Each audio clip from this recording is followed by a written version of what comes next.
કેમ છો? મજામાં? આજે આપણે ધોરણ 12 કોમર્સ કે આંકડાશાસ્ત્ર સબ્જેક્ટની અંદર ચેપ્ટર નંબર 4 લક્ષ વિશે આપણે અભ્યાસ કરવાના છીએ.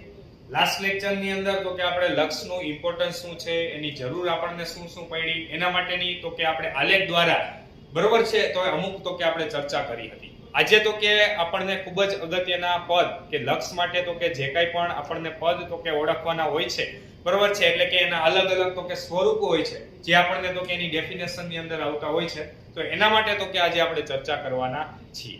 બરોબર, તો ચાલો આપણે સ્ટાર્ટ કરીએ. હવે આપણે સૌપ્રથમ જોઈએ તો કે વાસ્તવિક રેખા. તો સૌથી પહેલો તો કે ટોપિક છે આપણી પાસે વાસ્તવિક રેખા. ચાલો, વાસ્તવિક રેખા કોને કહેવાય? સાવ સિમ્પલ, વાસ્તવિક રેખા કોને કહેવાય? તો કે આપણી પાસે કોઈ પણ એક એવી રેખા હોય, બરોબર, ડેફિનેશન લખું છું, ખાસ બધા ધ્યાન આપજો. જે રેખાના બિંદુઓ વાસ્તવિક સંખ્યાઓ હોય તે રેખાને શું કહેવાય? તો કે વાસ્તવિક રેખા અથવા તો વાસ્તવિક સંખ્યા રેખા કહે છે.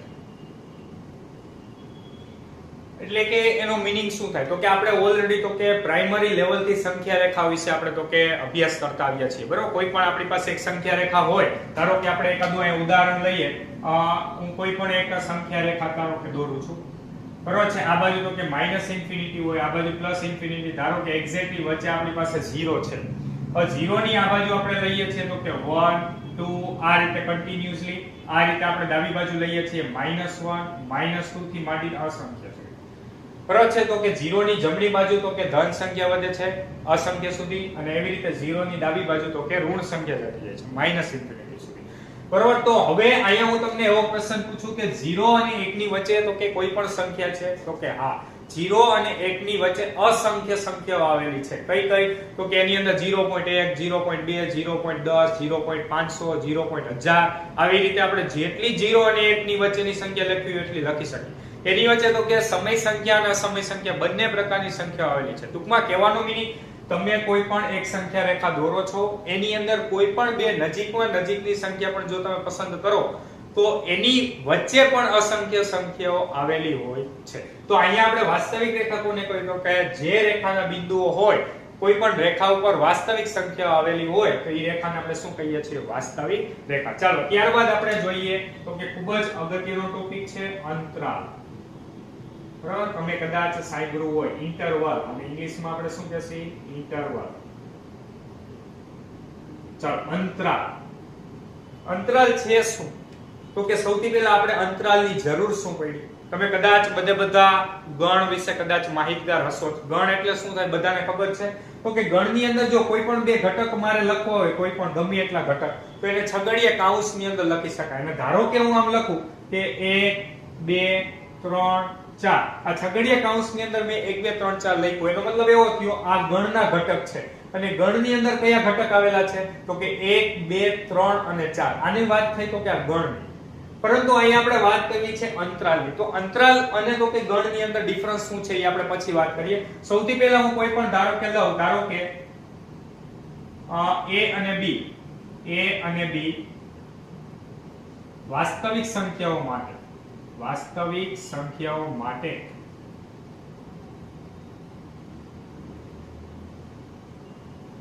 A અને B વચ્ચે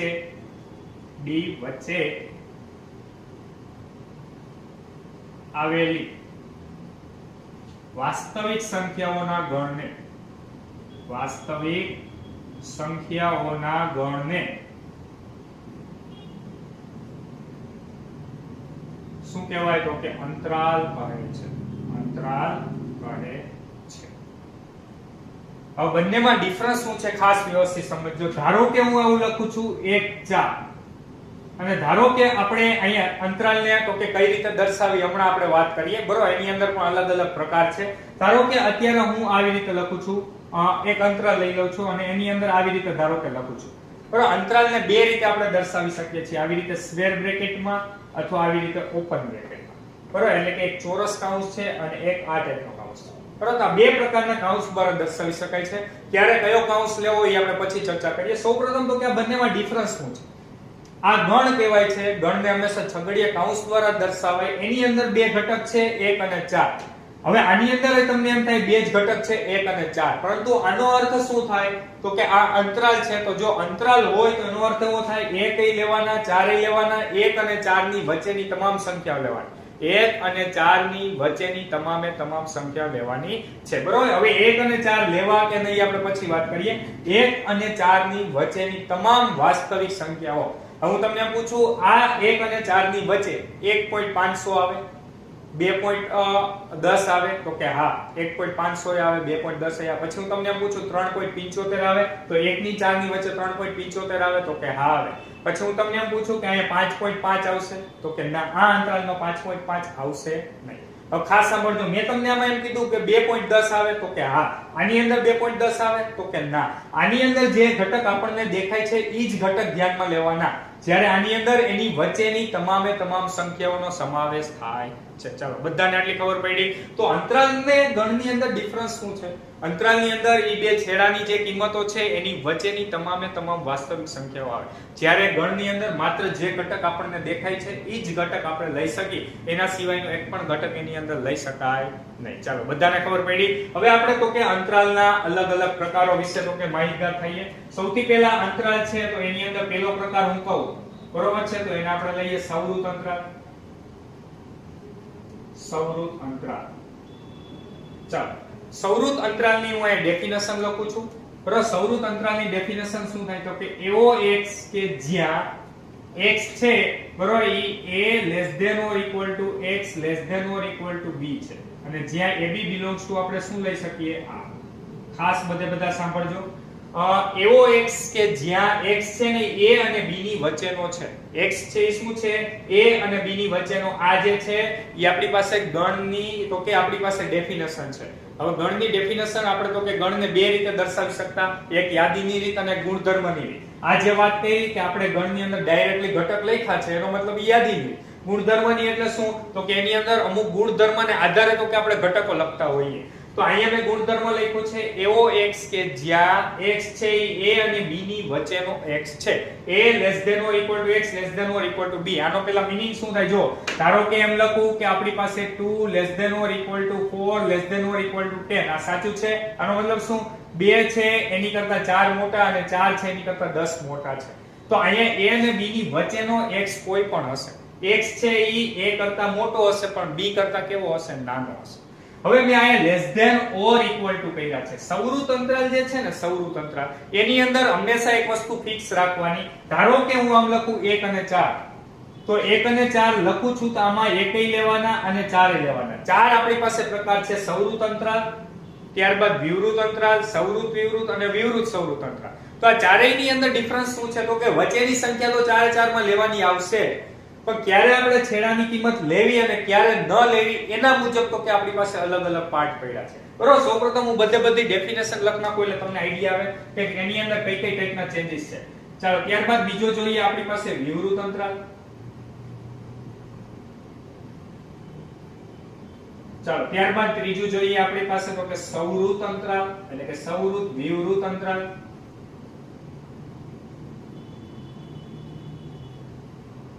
અને ત્યારબાદ ચોથો જે પાર્ટ છે એ વિવૃત સૌરુત અંતરાલ. વિવૃત સૌરુત અંતરાલ. પહેલા હું ચારે ચારની ડેફિનેશન લખું છું બરોબર. તો સૌથી પહેલા આની ડેફિનેશન શું થશે તો કે એવો x કે જ્યાં a less than x less than b અને ab belongs to r. આની ડેફિનેશન લખીએ એવો x કે જ્યાં a less than or equal to x less than b where ab belongs to r.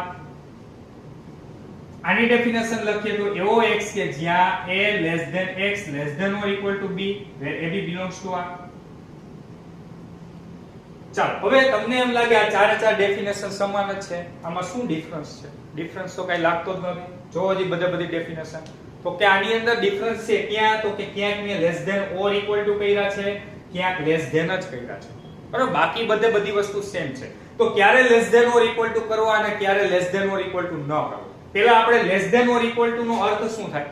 તો કે a less than or equal to x less than or equal to b. આનો મતલબ શું થાય? a અને b ની વચ્ચેની તમામ સંખ્યાઓ તો લેવાની જ છે. આ ચારે ચાર ની અંદર a અને b ની વચ્ચેની સંખ્યાઓ લેવાની છે.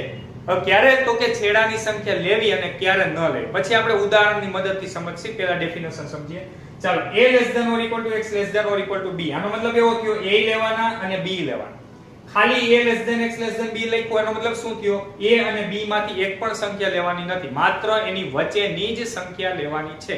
જ્યાં ઇક્વલ હોય ત્યાં આપણે એ સંખ્યા લેવાની, જ્યાં ઇક્વલ ન હોય માત્ર તો કે એની વચ્ચેની સંખ્યા લેવાની. ચાલો, અહીંયા મેં લખ્યું છે a less than or equal to x less than b. આનો મતલબ શું? એની b ની વચ્ચેની તમામ સંખ્યા લેવાની, a લેવાની પરંતુ b લેવાની નથી. પછી આની અંદર a અને b ની વચ્ચેની તમામ સંખ્યાઓ પરંતુ a લેવાના નથી, માત્ર કઈ સંખ્યા લેવાની છે? b. ચાલો ફરી એકવાર જોઈએ શું બોલ્યો?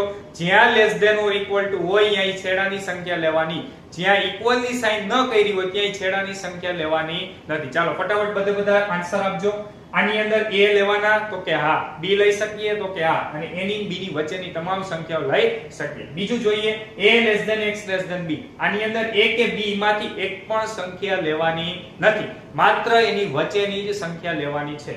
ત્યારબાદ જોઈએ a less than or equal to x less than b. આની અંદર શું આવે? તો કે a લેવાનો પરંતુ b લેવાનો નથી. ત્યારબાદ આપણે જોઈએ a less than x less than or equal to b. આની અંદર a લેવાનો નથી પરંતુ માત્ર b જ લેવાનો છે. ચાલો પહેલા આયા સુધી બધાને ખબર પડી. હવે આપણે વાત કરીએ સૌરુત અંતરાલ. તો સૌરુત અંતરાલને શેના દ્વારા દર્શાવાય? તો કે સ્ક્વેર બ્રેકેટ દ્વારા. શેના દ્વારા? સ્ક્વેર બ્રેકેટ દ્વારા. વિવૃત અંતરાલની વાત કરીએ તો એને શેના દ્વારા દર્શાવાય? તો કે આ પ્રમાણે ઓપન ઇન્ટરવલ. આને આપણે ક્લોઝ ઇન્ટરવલ બોલશું, આને આપણે ઓપન ઇન્ટરવલ બોલશું. બરાબર છે? આ જે સ્ક્વેર બ્રેકેટ છે એને શું કહેશે? તો કે સ્ક્વેર, એનો મતલબ એવો થયો ક્લોઝ ઇન્ટરવલ, અને આ જે છે એને આપણે શું બોલશું? Open interval. એટલે ટૂંકમાં આ ટાઈપનો વર્તુળાકારનો કૌંસ દોરવાનો છે, આની અંદર સ્ક્વેર. જ્યાં સૌરુત શબ્દ, હવે આનો મતલબ શું થયો? જો જ્યાં સૌરુત આવે ત્યાં સ્ક્વેર બ્રેકેટ, જ્યાં વિવૃત આવે ત્યાં આ ટાઈપનો ઓપન બ્રેકેટ. ચાલો અહીંયા આવ્યો સૌરુત વિવૃત, એટલે પહેલા સૌરુત અને પછી શું આવ્યું? વિવૃત. તો પહેલા કેવો બ્રેકેટ આવશે? સૌરુત, અને પછી વિવૃત માટે ઓપન બ્રેકેટ. બરાબર? હવે અહીંયા વિવૃત સૌરુત આવ્યું તો પહેલો વિવૃત મતલબ કે ઓપન બ્રેકેટ, અને ત્યારબાદ સૌરુત એટલે કે ક્લોઝ બ્રેકેટ. બધાને આટલી ખબર પડી ક્યાં કઈ રીતે બ્રેકેટ કરીએ છીએ? સૌરુત તો સ્ક્વેર બ્રેકેટ, વિવૃત તો આ ટાઈપનો ઓપન બ્રેકેટ. બરોબર છે? ચાલો આ આપણે વાત કરી તો કે એને દર્શાવાય કઈ રીતે. હવે વ્યવસ્થિત ખાસ બધા સમજજો. જ્યાં સ્ક્વેર બ્રેકેટ આવે છે ત્યાં છેડાની સંખ્યા લેવાની, જ્યાં સ્ક્વેર બ્રેકેટ નથી આવતો ત્યાં છેડાની સંખ્યા લેવાની નથી.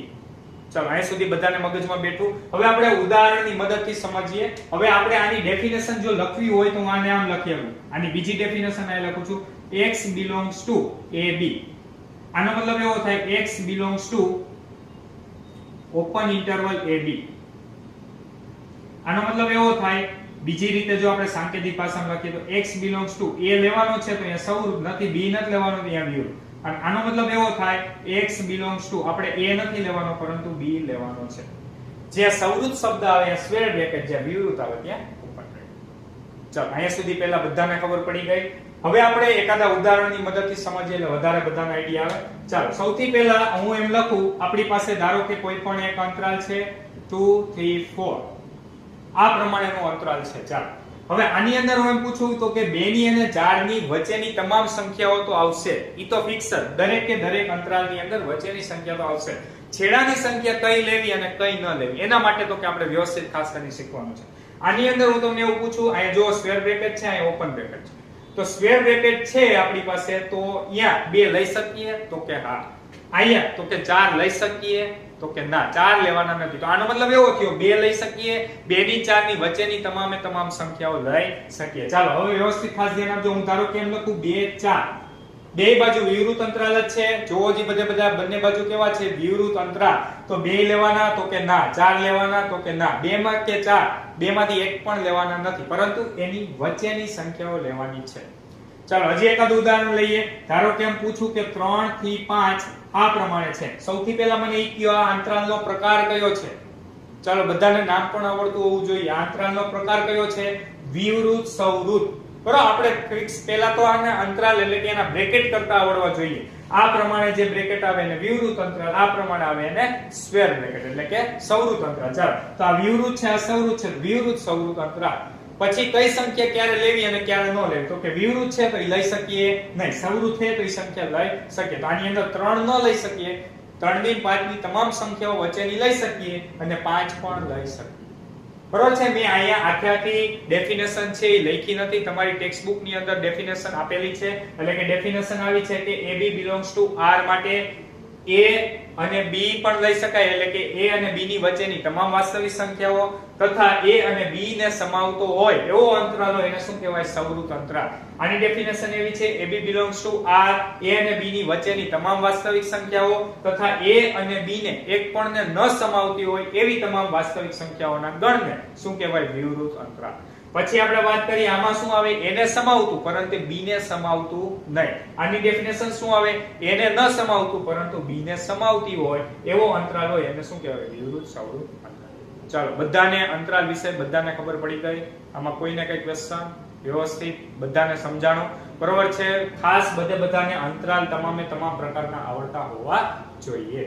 ચાલો હવે ત્યારબાદ આપણે જોઈએ તો કે માનાંક વિધેય. હવે માનાંક કદાચ બધાને ખબર જ હશે. માનાંક વિધેય શું કામ કરે, શેના દ્વારા દર્શાવાય છે? સૌથી પહેલા આપણે જોઈએ માનાંકને ઇંગ્લિશ ની અંદર શું કહેવાય? તો કે મોડ્યુલસ ફંક્શન. બરોબર, શું કહેવામાં આવે છે? Modulus function. અત્યારે ખાલી મેં માનાંક જ લખ્યું છે તો આપણે મોડ્યુલસ એનો મતલબ થશે. ચાલો માનાંક છે એનો મતલબ શું થાય? માનાંક આપણે લેવાની જરૂર શું પડી? માનાંકનું કામ શું? ચાલો આપણી પાસે ધારો કે કોઈ પણ એક વિધેય છે એના માટે તો કે હું એમ કહું કે ધારો કે x belongs to R હોય તો, એટલે કે x છે એ કોઈ પણ વાસ્તવિક સંખ્યા, x છે એ કોઈ પણ વાસ્તવિક સંખ્યા હોય તો આપણી પાસે modulus of x is equal to, તો આપણે વિધેયને બે પાર્ટની અંદર વહેંચી શકીએ. મોડ્યુલસ ઓફ x છે તો એ વિધેયને આપણે બે પાર્ટમાં વહેંચી શકીએ. જો x greater than or equal to 0 હોય ત્યારે અને જો x less than 0 હોય ત્યારે. જો x છે 0 કરતા મોટો હોય, ખાસ બધા સાંભળજો, x છે 0 કરતા જો મોટો હોય તો એનો આન્સર +x જ આવે. પણ ધારો કે જો x છે 0 કરતા કેવો હોય? નાનો હોય તો એનો આન્સર શું આવે? -x. તો તમને એમ થાય આવું લેવાનું કારણ શું? સૌથી પહેલા આપણે એનું બેઝિક કોન્સેપ્ટ સમજીએ. માનાંક વિધેય કામ શું કરે? તો કે માનાંક વિધેય એવું એક મશીન છે કે એની અંદર કોઈ પણ સંખ્યા નાખો એ ધન થઈને બહાર આવે. કેવું મશીન છે કે એની અંદર કોઈ પણ સંખ્યા આપણે એની અંદર ઇનપુટ કરાવીએ એટલે એનો આઉટપુટ આપણને શું મળે? તો કે ધન સંખ્યા મળે. આપણે 5 અંદર નાખ્યા તો એનો આન્સર શું થઈને બહાર આવે? 5. -10 નાખ્યા તો એ બહાર થઈને શું આવશે? 10. ટૂંકમાં માઈનસ સંખ્યા હશે કેવી બની જશે? પ્લસ. પાછી પ્લસ હશે માઈનસ નહીં બને, પ્લસ હશે કેવી રહેશે? પ્લસ જ રહેવાની છે. તો ફરી એકવાર હું તમને એમ પૂછું કે 0 નું માન શું આવે? 0. 5 નું માન 5, 10 નું માન 10, 20 નું માન 20, -5 નું માન તો કે +5, -10 નું માન +10, -25 નું માન +25. ટૂંકમાં કહેવાનો મીનિંગ પ્લસ સંખ્યા હશે એ માનાંકમાં મૂકશી તો પ્લસ જ આવશે, પણ માઈનસ હશે એ પણ કેવી થઈ જશે? પ્લસ થઈ જશે. પછી તમને એમ થાય 5.25 તો એ 5.25 છે તો એનું માન લ્યો તો 5.25 જ આવે, અહીંયા 5 નો થઈ જાય. બરોબર, માઈનસ નું ધન કરે છે, આ પૂર્ણાંક વિધેય નથી. બરોબર, અપૂર્ણાંક સંખ્યા ધારો કે -10.5 લો તો એનો ફાઇનલ આન્સર માનાંકમાંથી બહાર આવે એટલે શું થાય? +10.5. ટૂંકમાં સંખ્યા એની જ રહેશે પણ માઈનસ સંખ્યાને કેવી બનાવી દેશે? પ્લસ બનાવી દેશે. ચાલો અહીંયા સુધી પહેલા બધાને ખબર પડી. હવે ખાસ ધ્યાન આપજો, x belongs to R હોય તો આ વિધેયને આપણે આવી રીતે એની કંઈક ડેફિનેશન આપી. શું કામ આવી આપી? તો કે x છે 0 કરતા મોટો હોય, ધારો કે x છે 0 કરતા મોટો, મેં લીધા 5 તો એનો આઉટપુટ શું મળે? 5. ધારો કે મેં લીધા 10 તો એનો આઉટપુટ શું મળશે? 10. મેં લીધા 25 તો એનો આઉટપુટ શું મળશે? 25.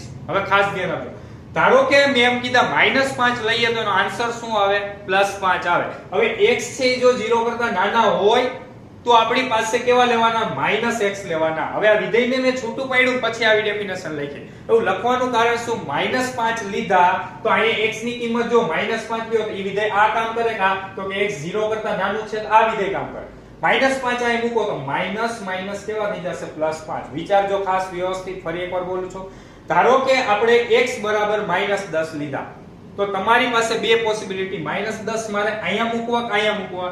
તો એના માટે તમને કન્ડિશન આપી છે, જો 0 કરતા મોટા હોય તો અહીંયા મૂકવાના, 0 કરતા નાના હોય તો અહીંયા મૂકવાના. ધારો કે 0 કરતા નાના છે, x બરાબર -10, તો કે નાના છે તો એટલા માટે અહીંયા મૂકો તો -10 માઈનસ પ્લસ, એટલે ફાઇનલ એનો આન્સર મળશે કેવો મળશે?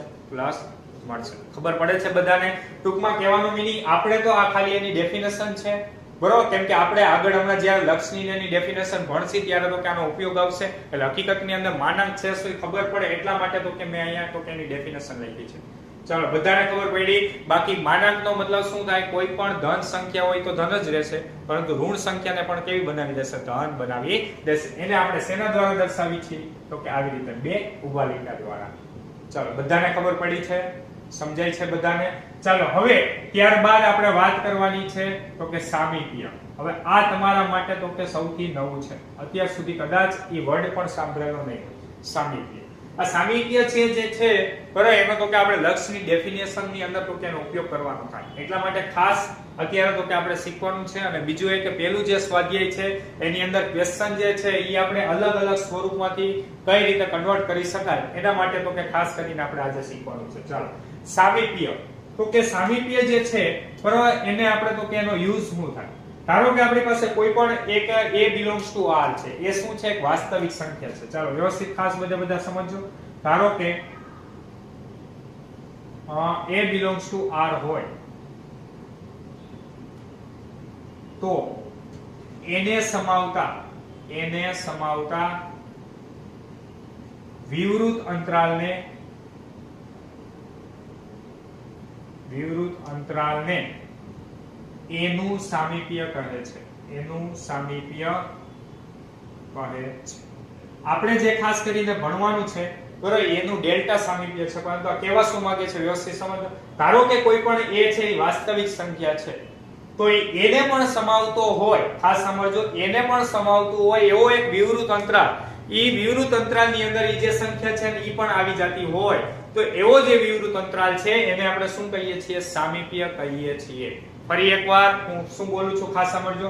a belongs to r એ કોઈ પણ એક વાસ્તવિક સંખ્યા છે, તો આપણે કોઈ પણ એક એવો અંતરાલ લઈએ કે ઈ અંતરાલની અંદર, ખાસ સાંભળજો, વિવૃત અંતરાલ, ઈ વિવૃત અંતરાલની અંદર ઈ સંખ્યાનો સમાવેશ થઈ જતો હોય તો એને શું કહેવામાં આવે છે? એનું સામીપ્ય કહેવામાં આવે છે. બરોબર, ધારો કે આપણે ઉદાહરણની મદદથી સમજીએ કે આપણી પાસે ધારો કે હું એમ કહું કે એક સંખ્યા 5 છે, તો એ 0 થી 10 ની વચ્ચે હું એક વિવૃત અંતરાલ એવો લખું કે 0 થી 10. ખાસ સાંભળજો, એક સંખ્યા છે 5 છે બરોબર, એ તો કે હું વિવૃત અંતરાલ લખું 0 થી 10, તો આ 0 થી 10 વિવૃત અંતરાલની વચ્ચે 5 આવી જાય છે, તો કે હા, તો આને 5 ને શું કહેવાય? તો કે આનું સામીપ્ય કહેવામાં આવે છે. બરોબર, એની જે હકીકતની અંદર ડેફિનેશન છે હવે આપણે જોઈએ એનું ડેલ્ટા સામીપ્ય. શું છે ડેફિનેશન?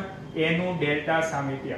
આ શા માટે ભણીએ છીએ? તો કે ખાસ કરીને આપણે જ્યારે આની પછીના સ્વાધ્યાયની અંદર તો કે જ્યારે લક્ષની આપણે વિધિવત જે વ્યાખ્યા છે એ ભણીશું ત્યારે તો કે આનો ઉપયોગ આવશે. તો એનું ડેલ્ટા સામીપ્ય આપણે જોઈએ. ચાલો, એનું ડેલ્ટા સામીપ્ય એનો મતલબ શું થાય? તો કે ધારો કે આપણી પાસે કોઈ પણ એક a belongs to r છે, ધારો કે a belongs to r છે, તથા વ્યવસ્થિત ખાસ સાંભળજો, ડેલ્ટા છે ગ્રેટર ધેન 0 છે. ડેલ્ટા ગ્રેટર ધેન 0, અને ખાસ તમારા માટે પહેલી વખત નોટેશન આવ્યું છે ડેલ્ટા, બરોબર, થળિયાનો ઠ જેવો થાય તો ડેલ્ટા ગ્રેટર ધેન 0. એનો મતલબ એવો થયો કે ડેલ્ટા છે એ શું છે? તો કે અઋણ વાસ્તવિક સંખ્યા. ખાસ સાંભળજો બધા વ્યવસ્થિત સમજજો. ચાલો ફરી એકવાર, ધારો કે a belongs to r, એ છે શું છે? એક વાસ્તવિક સંખ્યા છે, and delta greater than 0, એટલે ડેલ્ટા છે 0 કરતા મોટો હોય પરંતુ 0 ની સાવ નજીક લેવાના. બરાબર, શું લેવાના? આ શું છે હકીકત એ આપણે નેક્સ્ટ સ્વાધ્યાય, આપણે જ્યારે નેક્સ્ટ લેક્ચર ની અંદર દાખલા ભણશી ત્યારે ઓટોમેટિક ખબર પડવા માંડશે, પરંતુ અત્યારે ડેફિનેશન નો મીનિંગ સમજવાનો છે. ધારો કે a belongs to r છે, એ કોઈ પણ વાસ્તવિક સંખ્યા છે, ડેલ્ટા ગ્રેટર ધેન 0 છે, ડેલ્ટા છે કેવો છે? 0 કરતા મોટો. આવું હોય તો આપણી પાસે ડેલ્ટા ગ્રેટર ધેન 0 હોય તો a માઈનસ ડેલ્ટા, ખાસ સાંભળજો બધા, a માઈનસ ડેલ્ટા થી a પ્લસ ડેલ્ટા આને આપણે શું કહેશી? વિવૃત અંતરાલ. અહીં હું તમને લખી દઉં એટલે વધારે આઈડિયા આવે. તો વિવૃત અંતરાલ આગળની ડેફિનેશન છે એની ઉપરથી છે વિવૃત અંતરાલ a ડેલ્ટા થી a ડેલ્ટા ને શું કહેવાય? તો કે a નું ડેલ્ટા સામીપ્ય કહે છે. એનું ડેલ્ટા સામીપ્ય કહે છે. ફરી એકવાર જોઈએ શું કહેવા માંગે છે. જો ડેલ્ટા ગ્રેટર ધેન 0 અને a બિલોંગ્સ ટુ શું હોય? r હોય, તો વિવૃત અંતરાલ a ડેલ્ટા થી a ડેલ્ટા વચ્ચેનો જે કાંઈ પણ વિવૃત અંતરાલ બને એને a નું ડેલ્ટા સામીપ્ય કહે છે. તેને તો કે શેના દ્વારા દર્શાવાય છે? તો આપણે લખીએ તો કે જેને n ઓફ a ડેલ્ટા વડે દર્શાવાય છે. ચાલો આ ખાસ વ્યવસ્થિત શીખવાનું છે બધા માટે. આ નવું છે. n ઓફ a ડેલ્ટા ને આપણે વાત કરીશું n ઓફ a ડેલ્ટા. એ શું છે? કોઈ પણ વાસ્તવિક સંખ્યા, અને ડેલ્ટા શું છે? 0 કરતા મોટી પરંતુ 0 ની સાવ નજીકની સંખ્યા. આવું કંઈ પણ આપણી પાસે હોય તો એને મારે સામીપ્યના સ્વરૂપમાં દર્શાવવું છે તો આ રીતે દર્શાવાય n ઓફ a ડેલ્ટા. પણ n ઓફ a ડેલ્ટા નો મતલબ શું થાય? તો કે a ડેલ્ટા થી a ડેલ્ટા વચ્ચેનો અંતરાલ. ધારો કે હું એમ કહું a બરાબર 5 છે, ડેલ્ટા બરાબર ધારો કે 0.25 છે. ખાસ વ્યવસ્થિત યાદ રાખજો, ડેલ્ટા ગ્રેટર ધેન 0 જ હોવો જરૂરી છે. હવે ધારો કે a બરાબર મેં કીધા તમને 5, ડેલ્ટા બરાબર ધારો કે 0.25 લીધા. તો અહીંયા આપણે જોઈએ તો અહીંયા 5 માંથી 0.25 બાદ કરો. 5 - 0.25 કેલ્સી બધા લઈને બેસજો. 5 માંથી આપણે 0.25 બાદ કરીએ કેટલા વધે? 4.75. અને અહીંયા 5 માં 25.25 ઉમેરો કેટલા આવ્યા? 5.25. તો 4.75 થી કેટલા આવ્યા? 5.25. ખાસ બોલું છું ફરી એકવાર, 4.75 થી 5.25. 4.75 થી 5.25 ની વચ્ચે જો a આપણો આવી ગયો તો કે આપણી ડેફિનેશન આગળની આવી હતી કે એની વચ્ચે એ સંખ્યા આવી જોઈએ તો આપણો a શું હતો? 5. તો 5 છે 4.75 થી 5.25 ની વચ્ચે આવી ગયો તો કે હા.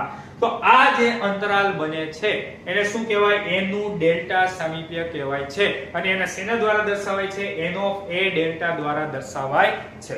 ચલો બધાને ખબર પડી. તો આ આપણે શું કહેવાય? તો કે અહીંયા a નું ડેલ્ટા સામીપ્ય જેને n ઓફ a ડેલ્ટા દ્વારા દર્શાવાય છે. અને તો કે એને શેના આપણે તો કે એની ડેફિનેશન શું છે? a ડેલ્ટા થી a ડેલ્ટા. ચલો અહીં સુધી પહેલા બધાને ખબર પડી. હવે એક છેલ્લી એક ડેફિનેશન બાકી છે કે જે તો કે આપણે અસમતાનો ઉપયોગ કરીને તો કે આપણે શીખવાનું હોય. હવે છે શું? Modulus of x a which is less than delta નો અર્થ બરોબર છે. Modulus of x a which is less than delta. આ શું કામ આપણે આ જ લઈએ છીએ ને હવે તમને ખબર પડશે. Modulus of x a which is less than delta નો અર્થ શું થાય? બરોબર છે. હવે આટલું તમારે તો માત્ર અહીંયા અસમતા વિશે થોડું ઘણું શીખવાનું હોય છે. સાયન્સ ની અંદર આખું એક ચેપ્ટર ખાલી તો કે સુરેખ અસમતા વિશે તો કે શીખવાનો હોય. એટલે કે કઈ ટાઈપની અસમતા હોય તો એની વચ્ચેનો અંતરાલ કઈ ટાઈપનો લઈ શકાય. બરોબર. જો ડીપ આની અંદર શીખવું હોય તો ખાસ બધા 11 સાયન્સ ની અંદર છઠ્ઠું ચેપ્ટર સુરેખ અસમતા કરીને આવે છે. તો વ્યવસ્થિત તમારે શીખવું હોય તો જોઈ પણ શકો છો કે આની અંદર લેસ ધેન આવે ત્યારે શું થાય, ગ્રેટર ધેન આવે ત્યારે શું થાય, લેસ ધેન ઓર ઇક્વલ આવે ત્યારે શું થાય. એના અલગ પ્રકારના તમામ તો કે આ ટાઈપના માનાંક હોય. બરોબર. તો એનું સાદુરૂપ કઈ રીતે આપી શકાય એના માટેની તો કે એની અંદર માહિતી આપેલી છે. બરોબર. પરંતુ અત્યારે આપણે એ બધાનું કઈ કામ નથી એટલા માટે તો કે અત્યારે શીખતા નથી. માત્ર એક માનાંક હોય અને તો કે લેસ ધેન આ પ્રમાણે ડેલ્ટા આપ્યું હોય તો એનો અર્થ શું થાય એના માટે બધા ખાસ વ્યવસ્થિત અત્યારે શીખજો. આનો મતલબ એવો થાય આપણે ઉપરની ડેફિનેશન આનો અર્થ કરશે વ્યવસ્થિત. ખાસ આની કમ્પેરિઝન કરવી છે. ચાલો તો હવે હું જો એમ કહું કે x છે ઈ આપણો a કરતા મોટો હોય તો અને કાં તો x છે ઈ નાનો હોય તો. હવે x છે ઈ જો a કરતા મોટો હોય, x છે ઈ a કરતા કેવો હોય? મોટો હોય. તો આનું ફાઇનલ સાદુરૂપ શું આવે? તો કે x - a આવે. x - a થાય. બરોબર. એટલે x - a which is less than delta. પણ ધારો કે જો x છે બરોબર ઈ કેવો છે? a કરતા નાનો છે. x કેવો છે? a કરતા નાનો. જો નાનો હોય તો આપણે શું લખી શકીએ? a - x લખી શકીએ. કારણ તો કે માનાંકનો આન્સર ફાઇનલ જે 12 થઈને આવે ઈ કેવો આવવો જોઈએ? ધન થઈને 12 આવવો જોઈએ. હવે જો અહીંયા તો કે x છે ને ઈ મોટો છે. સિમ્પલ ભાષામાં સમજો. x કેવો છે? મોટો. તો અહીંયા મોટામાંથી નાનું બાદ કરું બરોબર તો આપણે માનાંક છે ઈ ધન જ આવે. હવે અહીંયા x છે કેવો છે નાનો છે તો મારે a માંથી x બાદ કરું તો જ એનો આન્સર કેવો આવે ટૂંકમાં ફાઇનલ આન્સર કેવો હોવો જોઈએ પ્લસ ચાલો હવે આપણે આનું સાદુરૂપ આપીએ તો આની આપણે ડેફિનેશન જો આવું કરી શકું આને હું આ બાજુ લઈ જાઉં તો x લેસ ધેન આને હું આમ લખી શકું a plus delta x less than minus છે સામેની બાજુ જે કેવા થઈ જાય પ્લસ તો x less than a plus delta અને અહીંયા ધારો કે આપણે માઈનસ x છે એને હું આ બાજુ લઈ જાઉં તો પ્લસ x થઈ જશે આ ડેલ્ટા ને તમે અહીંયા લઈ જાવ તો a માઈનસ ડેલ્ટા થઈ જશે ખાસ ફરી એકવાર આ ડેલ્ટા ના બાજુ લઈ જાવ તો માઈનસ ડેલ્ટા અને માઈનસ x ના બાજુ લઈ જાવ તો આપણને શું મળ્યું a માઈનસ ડેલ્ટા હું ખાલી સિમ્પલી તમને આનો મીનિંગ સમજાવું તો આવું થાય a minus delta which is less than x a minus delta which is less than x તો હવે આને આપણે ઊંધા લખીએ તો શું થાય x greater than a minus delta આનો મતલબ એવો થયો x greater than a equal to a હોય ત્યારે x લેસ ધેન a હોય ત્યારે તો ફાઇનલી જો આ બધાને ભેગા કરો આ બધાને તમે ભેગા કરો તો અહીં શું લખી શકાય a માઈનસ ડેલ્ટા છે x કરતા કેવું છે નાનું છે અને અહીંયા x છે ને એ નાનો છે તો આનો મતલબ શું થાય ત્રણે ત્રણને ભેગા કરો વ્યવસ્થિત ખાસ સમજજો અને આ ધારો કે અઘરું લાગતું હોય તો હું આમનું આમનું જ રાખું અહીંયા જે છે ને એની જ વસ્તુ રાખું તમને થોડુંક તો કે સમજવું ઈઝી પડે ચાલો અહીંયા ખાલી માઈનસ x ને આ બાજુ લખું છું તો ડેલ્ટા સામેની બાજુ લઈ જાવ તો અહીંયા a minus delta which is less than x લખી શકું a minus delta which is less than x લખી શકું તો કે હા ચાલો હવે જો a minus delta less than x અને x છે એની કરતા મોટું કોણ છે a પ્લસ ડેલ્ટા તો ફાઇનલી ત્રણેયને ભેગા કરીએ તો આનો મતલબ શું થાય a minus delta less than x less than a plus delta એટલે x છે a માઈનસ ડેલ્ટા થી a પ્લસ ડેલ્ટા ની વચ્ચે રહેલો છે ફરી એકવાર x છે એ a માઈનસ ડેલ્ટા થી a પ્લસ ડેલ્ટા ની વચ્ચે રહેલો છે તો આનો મતલબ શું થાય modulus of x minus a which is less than delta નો અર્થ શું થાય તો કે x belongs to a minus delta થી a પ્લસ ડેલ્ટા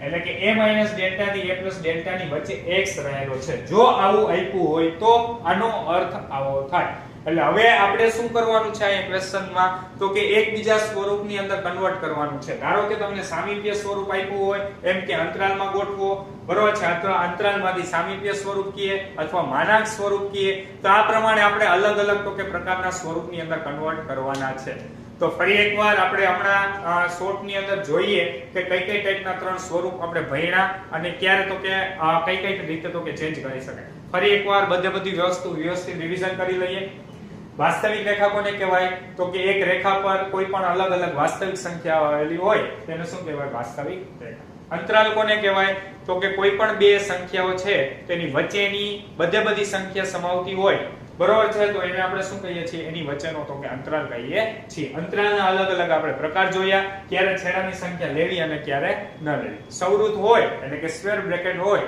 ત્યારે સંખ્યા લેવાની વિવૃત હોય એટલે કે ઓપન બ્રેકેટ હોય ત્યારે સંખ્યા લેવાની નહીં ચાલો ત્યારબાદ આપણે શું શીખ્યા તો કે માનાંક શું કામ કરે તો કે આપણી પાસે કોઈ પણ ઋણ સંખ્યા હોય એને પણ કેવી બનાવી દઈએ છે ધન બનાવી દઈએ છે ચાલો તો મોડ્યુલસ ઓફ x છે એના બે ભાગમાં મેં વિધેય કન્વર્ટ કર્યું એટલે કે x > 0 ત્યારે +x <0 હોય ત્યારે -x ચાલો ત્યારબાદ આપણે જોઈએ સામીપ્ય ખાસ તમારા માટે નવું છે એટલે વ્યવસ્થિત શીખજો કોઈ પણ a belongs to R હોય તો એને સમાવતો વિવૃત અંતરાલ એટલે કે એ સંખ્યા હોય એની વચ્ચે અંતરાલની અંદર આવી જવી જોઈએ તો એને શું કહેવાય સામીપ્ય કહેવામાં આવે છે હવે a નું ડેલ્ટા સામીપ્ય તમારી ડેફિનેશન જ આ ટાઈપની હશે બરાબર હું તમને એમ કહું 1 નું 5 સામીપ્ય બરાબર એવું તો નહીં હોય પરંતુ એમ કહો 5 નું 0.25 સામીપ્ય કેમ કે ડેલ્ટા 0 ની નજીક હશે તો 5 નું 0.5 સામીપ્ય હોય તો આપણે શું કરીએ છીએ આપણે તો કે a બરાબર 5 ડેલ્ટા બરાબર 0.5 લઈ હવે તમે એમાં બાદ કરો ને ઉમેરો એટલે એની વચ્ચે જો કે 5 આવી જાય આપણે ઉદાહરણની દ્વારા પણ આપણે શીખ્યા ફરી એકવાર તો a belongs to R હોય ડેલ્ટા ગ્રેટર ધેન 0 હોય તો વિવૃત અંતરાલ a - ડેલ્ટા થી a + ડેલ્ટા ને શું કહેવાય તો કે અહીંયા a નું ડેલ્ટા સામીપ્ય કહેવાય છે જેને આપણે n of a ડેલ્ટા વડે દર્શાવીએ છીએ ચાલો ત્યારબાદ modulus of x - a less than delta નો અર્થ શું થાય તો ખાસ ફરી એકવાર જોઈએ અહીંયા જો આપણી પાસે x છે એ મોટો હોય તો x - a which is less than delta લઈએ પણ ધારો કે જો a મોટો થઈ જાય તો મારે a માંથી x બાદ કરવું પડે કારણ આ માનાંકનો આન્સર કેવો આવવો જોઈએ પ્લસ જ આપવો જોઈએ અથવા તમે આ વિધેયની અંદર એપ્લાય કરો તો અહીં માઈનસ નિશાની તમે અહીં આપી દો માઈનસ નિશાની બરોબર છે તો a કેવો થઈ જાય પ્લસ અને x કેવો થઈ જાય માઈનસ એટલે a - x less than delta ચાલો હવે આપણે અહીંયા લઈ જઈએ તો x less than a plus delta delta ને અહીંયા લઈ આવી x ને આ સાઈડ લઈ જાય તો a - delta which is less than તો ફાઇનલી આપણને શું મળ્યું? a minus delta less than x less than a plus delta. તો ખાસ બધા વ્યવસ્થિત સમજજો. આ જે મેં લખ્યું છે એને અંતરાલ સ્વરૂપ કહેવાય. આને હું સિમ્પલ તો કે અહીંયા જોયું આપણે n ઓફ a ડેલ્ટા જે છે એની ડેફિનેશન એ શું થાય? a માઈનસ ડેલ્ટા થી a પ્લસ ડેલ્ટા. બરાબર? એટલે આપણને આ અંતરાલ સ્વરૂપમાંથી સામીપ્ય સ્વરૂપમાં ગોઠવવાનું કહે તો આપણે આવું કરવાનું. પરંતુ આપણે નેક્સ્ટ લેક્ચર ની અંદર જ્યારે દાખલા ગણશી બરોબર છે ત્યારે તો કે આપણે તો કે એની અંદર પ્રકારના ક્વેશ્ચન, પરંતુ આપણે જ્યારે નેક્સ્ટ લેક્ચર ની અંદર ક્વેશ્ચન સોલ્વ કરીશું ત્યારે તો કે વધારે ખ્યાલ આવશે. ચાલો સૌપ્રથમ બધા આટલું નોટ ડાઉન કરી લ્યો. ત્યારબાદ તો કે આપણે કઈ ટાઈપનો તો કે આની અંદર આપણે શીખા એનો તો કે સંક્ષિપ્તની અંદર તો કે માહિતી મેળવીએ. સૌપ્રથમ બધા આટલું લખી લ્યો.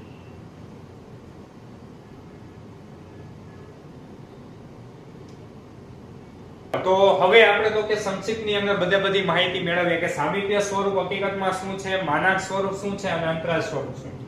બરાબર? ક્વેશ્ચન કઈ રીતે સોલ્વ કરી શકાય. ચાલો સૌથી પહેલા જે સામીપ્ય સ્વરૂપ છે એને આપણે શેના દ્વારા દર્શાવાય? n of a delta. n of a delta બધાનો મીનિંગ એકનો એક જ છે, પરંતુ એક સ્વરૂપમાંથી બીજા સ્વરૂપમાં કઈ રીતે કન્વર્ટ કરી શકાય એ આપણે ખાસ કરીને તો કે શીખવાનું છે. ત્યારબાદ માનાંક સ્વરૂપ છે એને આપણે શેના દ્વારા દર્શાવાય? તો કે x - a which is less than delta. અને ત્યારબાદ અંતરાલ જે સ્વરૂપ છે તો અંતરાલ સ્વરૂપને શેના દ્વારા દર્શાવાય? તો કે a માઈનસ ડેલ્ટા થી a પ્લસ ડેલ્ટા. બરાબર? બધાનો મીનિંગ તો કે સમાન જ થાય છે, ખાલી દર્શાવવાની રીત અલગ છે. n ઓફ a ડેલ્ટા સામીપ્ય સ્વરૂપ, માનાંકની અંદર x - a which is less than delta તો કે માનાંક સ્વરૂપ છે, અને અંતરાલ સ્વરૂપ એટલે કે a માઈનસ ડેલ્ટા થી a પ્લસ ડેલ્ટા. આપણે આ સ્વરૂપમાંથી આ સ્વરૂપ કેવી રીતે જવું એમણે આપણે છેલ્લે જોયું. બરોબર છે? એવી રીતે તો કે આ જે છે એને શું કહેવાય? તો કે a નું ડેલ્ટા સામીપ્ય કહેવાય છે. હવે ક્વેશ્ચન કઈ ટાઈપના આવે? તમને એમ કે સામીપ્ય સ્વરૂપમાંથી માનાંક સ્વરૂપમાં કન્વર્ટ કરો, અથવા સામીપ્યમાંથી અંતરાલ સ્વરૂપમાં કન્વર્ટ કરો, અથવા તમને અંતરાલ સ્વરૂપ આપી દે એમ કે આ બાકીના બે સ્વરૂપમાં કન્વર્ટ કરો. ટૂંકમાં આપણને કોઈ પણ એક સ્વરૂપ આપ્યું હશે અને બાકીના બે સ્વરૂપની અંદર કન્વર્ટ કરવાના ક્વેશ્ચન પૂછાઈ શકે. ચાલો ખબર પડે છે બધાને? તો આ પ્રમાણે તો કે આજના લેક્ચરની અંદર આપણે જે કંઈ પણ થિયરી સમજાવેલ છે વ્યવસ્થિત બધે તો કે તૈયારી કરવાની છે. નેક્સ્ટ લેક્ચરની અંદર તો કે આપણે સ્વાધ્યાય 4.1 ના ક્વેશ્ચન જે છે તો કે સોલ્વ કરીશું. Thank you so much.